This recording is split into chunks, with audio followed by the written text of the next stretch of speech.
Hello, everyone, and welcome back. Today I'll be continuing to read Black Panther, the Young Prince. So let's continue. Chapter 21. The glow from the Chicago skyline peeked through the closed curtains. T'Challa lay in his bed, thinking. It felt weird without M'Baku in his room. Why would his friend just up and leave? I should call father, he thought. Tell him what's going on. No, I need to figure this out on my own. Whatever is going on with M'Baku is probably between the two of us. The next school day passed quickly, but T'Challa was distracted. He was thinking of M'Baku, Gemini, and the Devil's Trap. What were they really for? His search said that they were used to capture spirits, or summon them. Were there spirits or demons in the school, or was there some other purpose to them? All of these thoughts twirled around in his brain until the last bell rang and he met up with his friends. I have to tell you something, T'Challa started, and they made their way to the bus. It's about Marcus. Sheila and Zeke looked at him with curious faces. What did he do? Zeke asked. T'Challa hesitated. He left the host family we've been staying with. He didn't get along with them, so he said he's going to stay with Gemini Jones and his dad. What? Sheila said. That's nuts. I know, T'Challa agreed. Gemini's been influencing him somehow. Ever since they started playing basketball together, he's changed. I know Gemini's up to something. I can feel it. Maybe he really is a warlock, Zeke said. A moment of silence fell.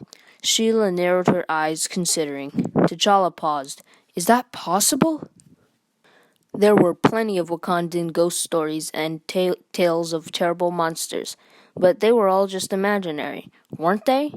You know the woods behind the school? Zeke asked. Yeah, Sheila replied. Well, every Wednesday I see Gemini, Deshawn, Bicep, and some other people headed back that way. Maybe they've got some kind of secret club that meets back there, said T'Challa. Only one way to find out, Sheila added. That night, before meeting up with Zeke and Sheila, T'Challa sat on his bed in his room. He ran his head through his hair. He looked at his watch. I need to tell father about M'Baku. Wait, another voice in his head advised him.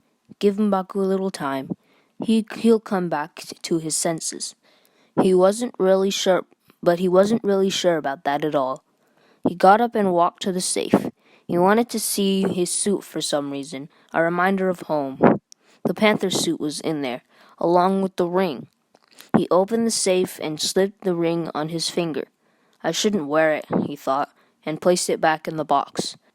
He ran his fingers along the silky black suit. He grasped it between his hands and pulled as hard as he could. The fabric stretched but did not tear or offer any resistance. Well, he thought, I can at least try it on. It only took a minute to get out of his school clothes and slip into the suit. An unfamiliar figure stared back at him through the mirror. He was in a form-fitting black, and shadows rippled along the fabric when he moved. There was a weave in the cloth he hadn't noticed before, like a small honeycomb mesh pattern. The mask covered his eyes. His father's suit was equipped with boots, but T'Challa didn't have those. He also didn't have the ceremonial claw necklace to wear around his neck. But still, he looked pretty intimidating.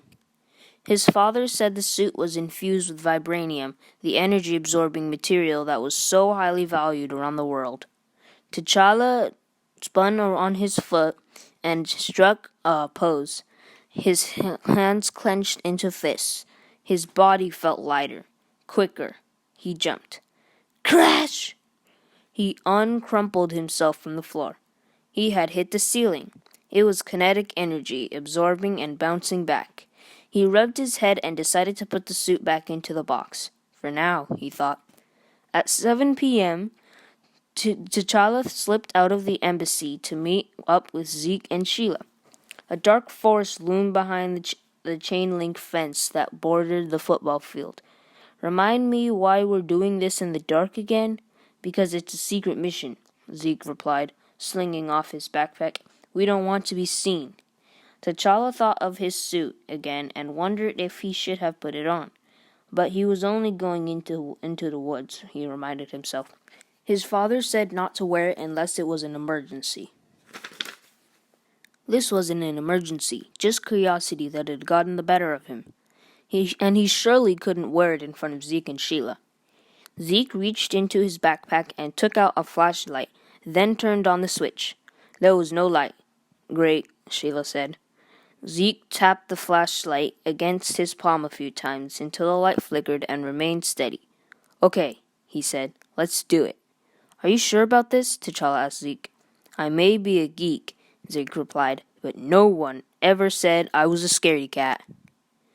Zeke smiled. Me too, she said, looking into the woods. Zeke tapped the flashlight which had gone out again. You know they have phones that have flashlights now, Sheila said. You know, smartphones. I'm old school, Zeke said. Plus, whoever had a secret mission in the dark without a flashlight? T'Challa wrapped his coat around him a little more snugly as he walked. It was cold, and his toes felt numb in his boots. Zeke shone the flashlight along the ground, but there was enough moonlight to see by. Crickets and little night creatures stirred in the underbush. It didn't bother T'Challa. He was used to wildlife and the forest, having grown up in a place that praised nature and wild things in the world. He was reminded of the exploring he and M'Baku used to do when they were little. T'Challa looked up at the moon, obscured by fast-moving clouds. Perhaps his father was looking at that same moon now, back home in Wakanda. The memory made him recall the walks they took together and how he learned of his grandfather, King Zuri the Wise. He had listened with wide eyes as his father told him the fantastical stories of Captain America and Sergeant Fury and his howling commandos. Maybe, T'Challa thought, he'd meet some of those great heroes one day. They stepped out of the denser woods into an open area. A broken-down house stood in front of them.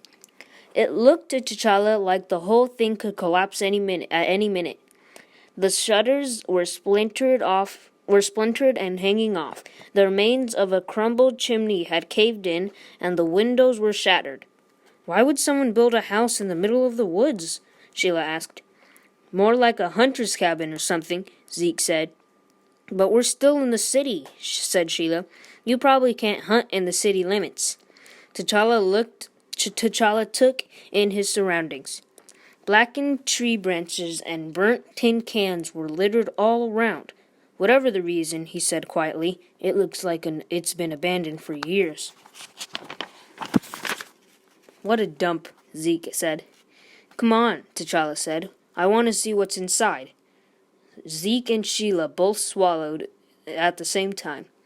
T'Challa led the way as they entered through the space where the doors once stood. Old furniture, fast food wrappers, and newspapers littered the floor. T'Challa thought he saw a mouse scuttling in the heaps of trash. They walked quietly, and Zeke kept the flashlight pointed at the ground in front of them. Rooms were on either side, some with doors and some without. As they passed one room, Zeke flashed the light and T'Challa saw discarded furniture, several boxes of trash, and a bunch of car parts scattered on a tarp on the floor. T'Challa suddenly paused.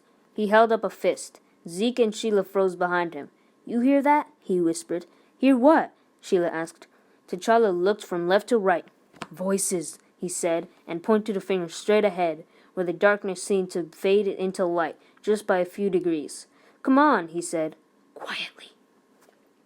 T'Challa felt a sense of dread as they began to walk again. The house wasn't right. It felt bad to him, as if something terrible had happened there. Or, he thought, was about to. Right before they reached the end of the hall, T'Challa brought them to a halt. Now I hear voices, Zeke said. Me too, Sheila added. T'Challa followed the muffled sound. In this room, he whispered. The three of them stepped quietly inside a room to their right. Broken pieces of lumber were under their feet. The one window in the room let in moonlight, which spilled along the ruined floor. "Turn off the flashlight," T'Challa shouted. Zeke immediately turned it off. Darkness. T'Challa knelt and put an eye up to one of the many broken patches in the wall. Zeke and Sheila did the same. T'Challa gasped. In the room ahead of him, through the broken salt of wood, several small figures formed a circle around a tree stump with set candles. They were kids, T'Challa realized. They had to be. They were all blindfolded. Orange flames flickered in the dark. "What the?" Zeke started. "Shh," Sheila said through clenched teeth. The kids stood like sheep herded into a pen. Several others were wearing black all around them. 3 devil's traps were placed on the floor, forming a triangle. A shadowy figure emerged from a deeper shade of black. T'Challa knew that silhouette. It was taller than anyone else. Gemini Jones. He took a walk around the group, displaying that same cocky arrogance T'Challa had seen before. He paused and took a deep breath. "To become part of our order," he began, "you must swear your life to the skulls." "Skulls," T'Challa whispered. Gemini lifted his hand, and one of the other boys in the back, he thought it was Bicep, picked up a bag from the ground. He brought it to Gemini, who pulled a drawstring to open it. He reached inside and took out a gleaming human skull. "Gross," Zeke whispered. Sheila nudged Zeke in the ribs. Gemini held up the skull with one hand and turned in a circle, as if addressing the whole world, the whole universe, even. "This is the skull of my great-grandfather, Thaddeus Jones," he announced, "the first Grand Mage of the Ancient Order of the Skulls."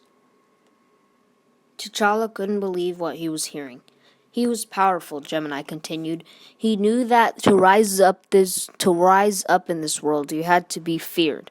That is true power." He paused. "Now kiss the skull and be one with our order." T'Challa's stomach turned. The blindfolded kids murmured and shifted where they stood. "The longer you wait," Gemini warned them, "the less power you receive." One by one, the blindfolded were pushed forward while Gemini lowered the skull to be kissed. T'Challa swallowed hard. "Now you must swear," Gemini said. "Raise your left hands." Hands went up in the air. "Repeat after me," Gemini said. "I swear my life to the skulls, in this life and the next." T'Challa shuddered as the chorus repeated back in the words back. "I swear to this oath, and I may be turned to ash if I do not abide." "Geez," Sheila whispered, hovering behind Zeke. There was a moment of silence after the last words were repeated. "Now," Gemini finally said, once more taking a walk around the group, "you may think that you have now passed into our order, but you are mistaken." T'Challa saw one of the candidates turn left, then right, as if afraid, wanting to run. One of the leaders grasped him by the arms. "You're not going anywhere," Gemini commanded. "You still have to swear on the book." Gemini placed the skull on the tree stump, and then reached back into the bag. T'Challa closed one eye to focus. Gemini drew out a large book with a tattered cover. He opened it. As the words left his lips, T'Challa felt a sense of unease. It was a language that was unfamiliar, yet he felt as if he had heard it somewhere before. Gemini paused in front of each candidate as he spoke, and they repeated the words back, while laying their heads upon the book. Sometimes Gemini had to correct them as they stumbled. Finally, it was over. Moonlight shone down into the room from a hole on the ceiling, as if it had been timed that way. "Now," Gemini Jones said, as he held his head high, "rise as a member of the Ancient Order of the Skulls." Deshawn removed the blindfolds. Several girls were among the newly initiated. "Equal opportunity creep," Sheila quipped. But T'Challa had gone still. The last one to have their blindfold removed was a face he knew well. M'Baku's. Oh, by the way, thanks for 60 subscribers.